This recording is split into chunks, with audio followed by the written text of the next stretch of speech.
बांग्लादेश रे वर्तमान हिंसा एवं अशांति लगी रही। छात्र नेता शरीफ ओस्मान हादी मृत्यु पर बांग्लादेश रो मायमनसिंह जिलार भीड़ हिंसा रे हिंदू युवक को पिटी पिटी हत्या करा जायछि।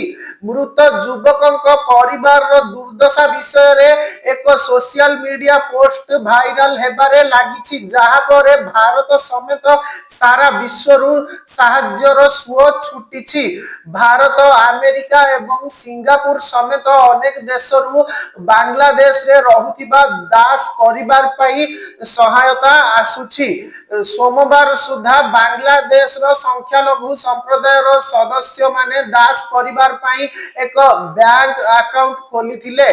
परिवार को आर्थिक सहायता किपरि दिया जिवो से विषय रे सोशल मीडिया रे प्रश्न उठुथिला, हेले अकाउंट खोलिबा मात्रे ही संध्या सुधा देश विदेश दान आसीबा आरंभ हो जाइथिला।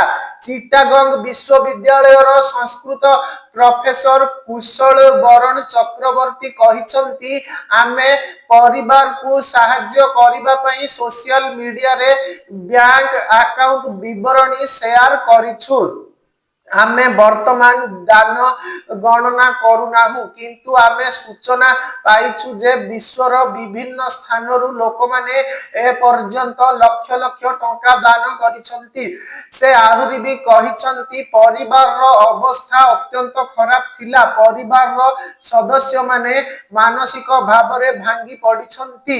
सेमानंको पाखरे गोटिए सप्ताह पाई बंचिबा पाई यथेष्ट टंका मध्य नथिला। दीपू दास एकमात्र रोजगार क्षम थिले। से एक कपड़ा निर्माणकारी कंपनी रे काम करुथिले एवं स्वल्प दरमा पाउथिले।